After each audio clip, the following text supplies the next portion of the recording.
my name is John Paul Parmigiani. I'm co-founder and CEO of Impact Hub York Metropolitan Area. We are so excited that you've decided to join us for the program today. Insights with Jonathan Lane, Assistant Vice President of New York City Economic Development Corporation, specifically looking at urban innovation and technology. First, a little bit about Impact Hub. Impact Hub is building communities of change makers across the New York metropolitan area. We provide programs, all virtual at this point, that are incubators, boot camps, event series, conferences, all taking opportunity to bring together social innovators, impact investors, nonprofits, and others who really want to make a difference in their communities.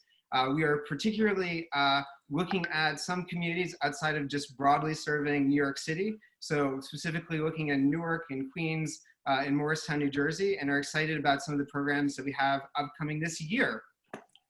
Before I go further, I just want to also mention that Impact Hub New York Metropolitan Area's program Impact State of Mind is intended to support innovators during the COVID-19 crisis, and we are providing sessions that will be helpful for entrepreneurs to understand how they can go digital, how they can access new markets internationally, specifically how they can collaborate to improve health outcomes as we continue to deal with the crisis here. And then informational sessions with stakeholders like Jonathan today, who can help us understand what the latest is as it pertains to the startup ecosystem. So without any further ado, I will hand it over to my super co-founder and COO, Archana Shah, who will be speaking with Jonathan. Thanks so much. Thanks, JP. So welcome everybody, and a special big welcome to Jonathan Lane for joining us this afternoon. I'm sure these are really busy times, so we really appreciate you joining us. Just quick background, I am Archana Shah and co-founder of Impact Hub New York Metro Area. We're super excited to host Jonathan Lane, and we welcome Jonathan and all our attendees. Instead of laying any more foundation, I'll let the experts speak, and would appreciate, Jonathan, if you can kick us off, and in the context of your department, which is urban innovation and technology, could give us a sense of how New York EDC is thinking about New York City post-COVID-19. I think many of us are having a lot of conversations around that. Would love to get some insights in the context of your department and the work you do. Yeah, so essentially the work that we do within the context of EDC, I mean, EDC does a lot of things. The broader city architecture is certainly working on the COVID response in a number of different ways, but our bread and butter is really around industry development. So how can we help to support some of the legacy sectors in New York City that we believe have a strategic importance to our path forward and a diversified economy, as well as where we can invest in emerging sectors that then also help to diversify our economy and ultimately make it more resilient. So as we're thinking about the future, I mean, I think there are a number of different approaches, and I certainly want to stay in my swim lane as, you know, there is a health response and food supply response, and there's a small business response. Within the context of our work, I think there are a couple different ways that we're thinking about it, at least. One is in the context of recovery. So, on the one hand, we want to make sure that the industries and sectors that have been hardest hit, we want to take a very careful look and see where we as the Economic Development Corporation can play some kind of role, recognizing that there are a number of different sectors that are critical, not just to our economic base, but also to the livability of our city. New York City is very much for human capital and talent and workforce. This is an exciting place to live. And much of that, through COVID has been seriously impacted. And so we're thinking through a number of different ways in terms of recovery. Part of our mission has always been around inclusive economic growth and opportunity. One of the things that the mayor has talked extensively about is a fair and just recovery. And so we are looking at disproportionately impacted groups as a result of COVID, and want to make sure that those groups are really front and center. As we look toward the future, I think one of the themes that really keeps rising up, we have thought about economic growth and opportunity for a really long time, But as we look to the future, we're interested in this question of economic resiliency. So certainly, some of our major investments over the last decade have positioned us in some meaningful way to respond to the current crisis. For instance, we have for a long time worked to support the manufacturing ecosystem within New York City, and that has resulted in our ability as a broader organization to stand up local New York City-based supply chains for ventilators, for reusable and disposable gowns, for face shields, which we've produced about so far and have about 2 million in the pipeline, as well as TETS kits, which were recently announced as something that we are going to be producing locally. Also, life sciences is within, so this is within EDC, our remit is very much within the 5 boroughs. So our focus has been on local supply chains. However, we have been thinking regionally as a priority. We've also been for many years investing in the life sciences sector. So between New York State and New York City, NYC program, which is a $500 million initiative to grow the healthcare and life sciences ecosystem within New York City. Obviously, that has positioned us in meaningful ways to support not just the economic crisis that has resulted from COVID, but also the public health crisis. So working very closely with health and hospitals, including Bellevue, Montefiore, with regard to kind of the public health response. I think this question of how can we be more resilient to shocks in the future, right? There are a number of different, if you just think the last 20 years in New York City, we had 9/11, which was a major terrorism shock. In 2008, we had financial crisis, and that was an incredible financial shock. In 2012, Hurricane Sandy was a major climate shock. And now here we are in 2020, facing a pandemic, which is a major health shock, which has then exposed a number of different vulnerabilities in our economy. So as we're looking to the future, we're really thinking about this question of resilience. Can we create opportunities for all New Yorkers, thinking about not just the high skilled jobs, also thinking about the low barrier to entry jobs, and thinking about it across a number of different layers, whether it's digital resiliency or health resiliency, climate resilience, supply chain resiliency, and certainly cultural civic resiliency. You mentioned a word, resiliency, and I would argue that our social entrepreneurship community is maybe one of the most resilient that I've ever met.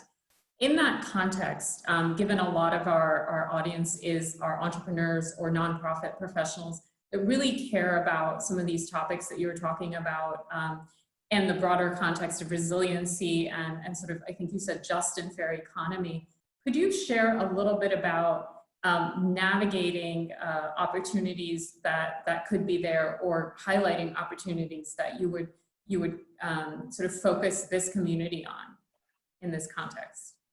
Yeah, absolutely. So I think one of the very first things that EDC did was create an opportunity for local manufacturers to express their ability, their capacity to support some of our critical shortages around PPE. So one of the first things that we did was to stand up a website where local manufacturers could express that interest. And we now have responses in the thousands. We are working with nearly 70 local businesses to produce a variety of different equipment, as I mentioned, from TETS kits, which we're doing in conjunction with the Albert Einstein School of Medicine, as well as face shields, which was largely produced with Bednark and Dougal in the Brooklyn Navy Yard.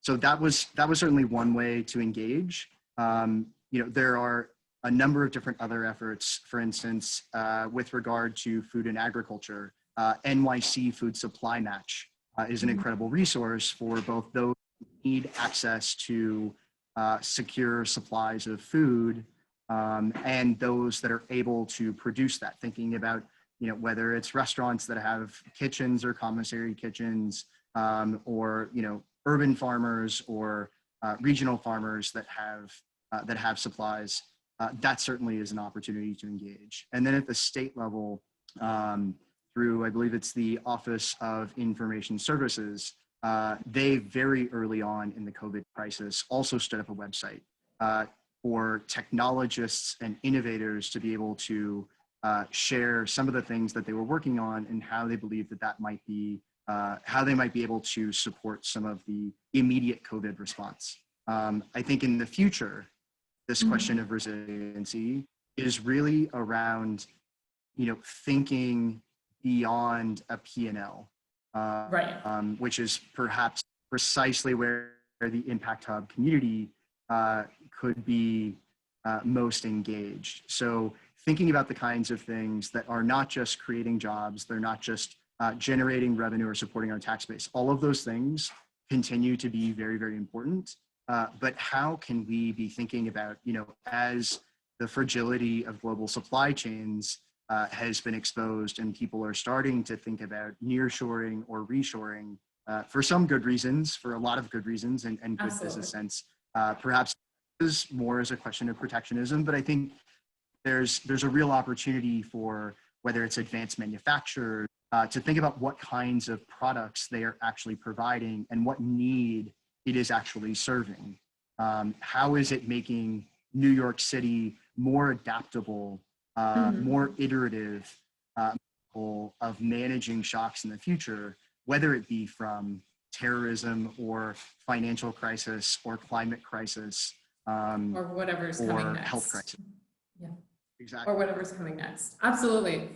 Really appreciate this kind of context, and it's wonderful to hear from an Impact Hub community perspective. I was wondering if you could maybe just jump in a little on some of the interesting things that you have seen as these websites have been put up, and you said you're working with manufacturers and things. Is there something innovative that you can maybe share that you saw or you've been working with in that context? Yeah, I think one of the things, especially with regard to the manufacturing community, and I think that's perhaps one of the best examples, but is one of many examples of ways we've been able to pivot capacity. A lot of the manufacturers that we have been working with, their core business is not necessarily producing face shields. Their core business may not necessarily be assembling test kits or manufacturing hospital gowns. In fact, a lot of the hospital gown partnerships that we have been with our fashion community. That's clearly a case where you have existing businesses, sectors, industries that have raised their hand and spoken out very vocally about their to support the public sector response. And I think what's been really interesting is to see how entire. We lost you for a second, Jonathan.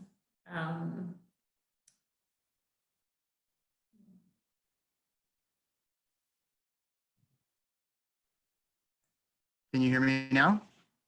Yeah, so you were talking about fashion, and I think probably the bandwidth got too low. So you were talking about fashion industry and how it's pivoted in this space.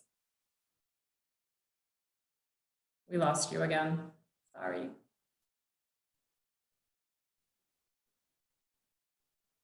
Can you hear me now?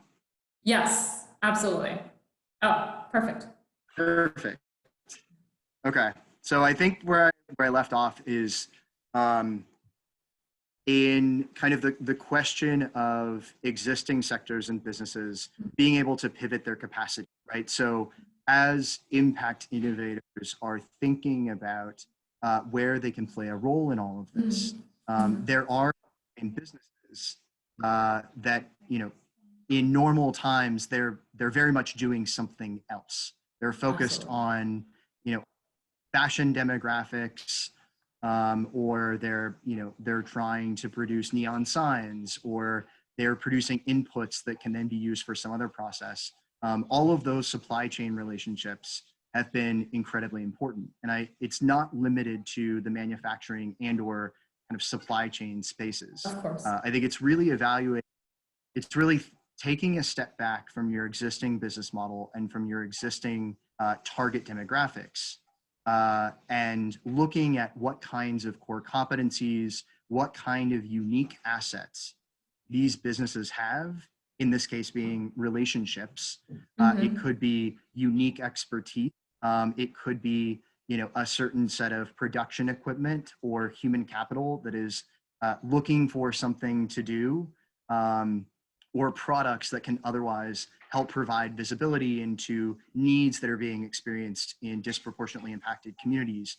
I think all of these things are not necessarily what businesses were expressly doing before, but that to me was an incredible business model innovation. To step back, realize that in aggregate, all of these things could be repositioned for something else, even if it wasn't precisely in their core business.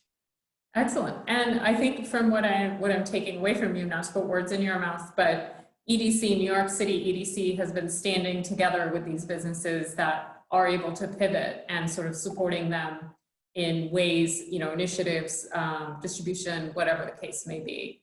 But really appreciate the framing that you've provided for innovators that may already be innovators thinking, how am I going to come back from this, right? Or how am I going to exist? In what form am I going to exist?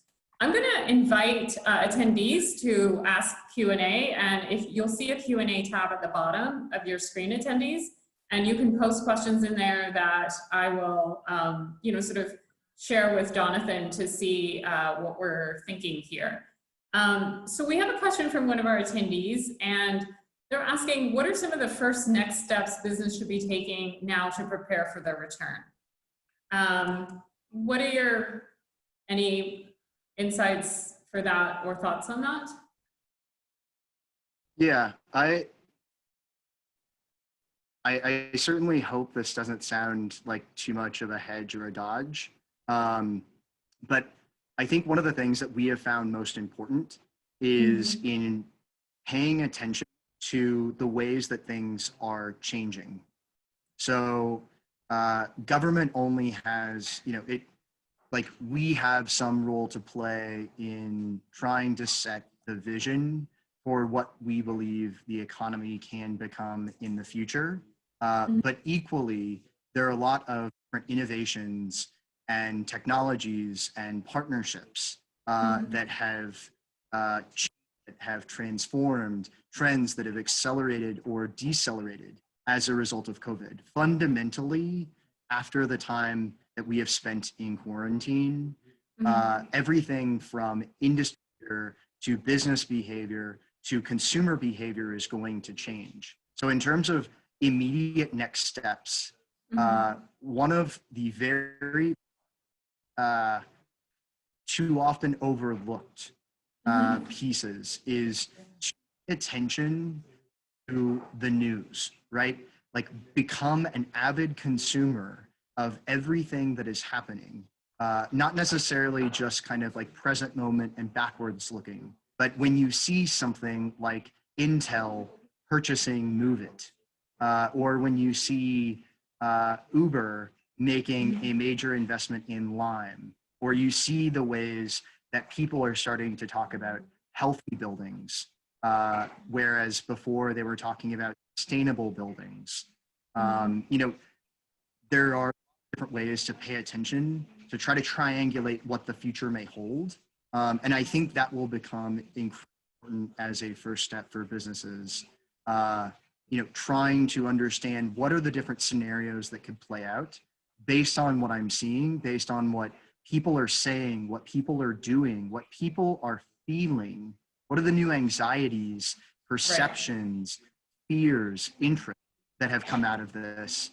And then thinking about this question of flexibility, adaptability, true resiliency is in being able to take the assets and core competencies that one has and pivoting that towards a reality that is fundamentally changed. As I mentioned, some of the areas that we're interested in are in the resiliency space, thinking about how supply chains and manufacturing ecosystems are changing, what we do to become more health resilient as a city. What does cultural resiliency look like at a time when foot traffic and large group gatherings are no longer tenable? I think these are all things that could be potential leading indicator or I guess guiding questions to think about as we all are in a position where we have to pivot our capacity, pivot our talent, pivot our skills to address new realities that COVID-19 has catalyzed. Absolutely. It's really interesting. You've put out some really good keywords here, and I just used the word that I wanted to use, but you said cues in the news that we should look out for, or cues in activity that are going to kind of ignite creativity around innovation and new business opportunities. So appreciate you really sharing kind of some of the, get down to brass tacks and focus on the basics, it seems like. I want to be cognizant of time, so I'm going to lob one more question your way, if you don't mind. Where can businesses go find out more information on some of these things that you're talking about? Do you think, is there maybe websites or resources that we should be looking out for? Because I think when you're sitting as a small business and you're, like you said, in that anxious moment of, am I going to make it tomorrow, or when we reopen, am I going to make it? Being creative almost feels more risky, right? What are sort of some of the supports and the networks and resources that we can, sort of share with our audience who are probably going through this very process that you're talking about, but doing it alone right now feels really scary? Yeah, absolutely. So the Department of Small Business Services, SBS, is certainly one.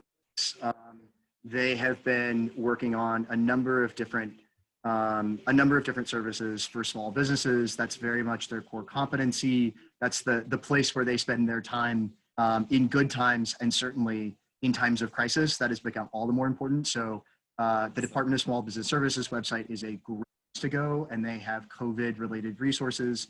I think specific to the startup community, one of the partnerships that EDC has with digital.nyc, they have a page that is specific for startups and the tech community, with a number of different resources around, employment and financial resources and guides to navigating a number of different programs that have been launched. So I would highly encourage this group in particular to go to digital.nyc and their COVID page. Let's see, the Tech NYC newsletter I have is a roll-up of information on a regular basis that has obviously been focused on COVID, and their demographic is very much the tech community in New York City. And then there are a number of different initiatives that are being launched on a regular basis, whether it's by EDC. We just launched an RFEI focused on providing broadband access for NYCHA residents. That was launched yesterday. And so potential providers or servicers, that's definitely a place to explore as an opportunity to participate in that. The NYC food supply match, which I mentioned earlier, in terms of trying to pair supply and demand of those that have excess food resources or production capacity to offer, as well as those that have exceptional food security needs. And then the EDC website have a number of resources with regard to EDC's response in terms of how we're using our own real estate assets. The manufacturing of personal protective equipment that I mentioned is an ongoing effort, and that is updated dynamically. So these are all different places that potential innovators can based on, whether they're working on food or manufacturing or climate or connectivity or neighborhood resiliency. I think there are a number of different avenues for potential innovators to plug in. Absolutely. That is really helpful, Jonathan, and we'll definitely sort of collate that and send them to our audience. I have been grilling you for the past 25 minutes. I appreciate you, taking every question and guiding us through it. I do want to leave you these last few minutes to share any message you want to our community from the EDC perspective, from your personal perspective, just so that, sort of they also, you also lead with a voice to them directly. Yeah, I think if there's kind of one overarching message, optimism is perhaps a little bit in short supply these days. And that's because we're facing not just a public health crisis, where the question of death is in the news every single day, but it's also an economic crisis. And so businesses have closed, employees have been laid off. There are real questions about the tenability of living in the New York City or New York State region. I think, if anything, the key message is New York City, perhaps more than any other place that I've ever lived, any other place that I've ever seen, resiliency is in our DNA. Ingenuity is also in our DNA. When we put those two things together, it makes for an incredibly powerful combination. When, come out of the financial crisis that originated here in New York City for all intents and purposes, when something like 9/11, which was an existential shock in our psyche, when we come out of Hurricane Sandy and all of the vulnerable, disproportionately impacted communities, many of which are communities of color, when we are able to come together in times of crisis and use what we do best, which are innovation, ideas, ingenuity, that's a powerful combination, and that is what New York City does best. We as the public sector, as EDC, we're working on a plethora of different ways that we can support a fair and just recovery and continue to support the immediate crisis at hand. But I think for the startup community, people that are, anywhere from their Series A and B to their pre-seed ideation bootstrapping stage, knowing that this is a city to bring together innovation and resiliency, like this is the best place in the world to be able to do that.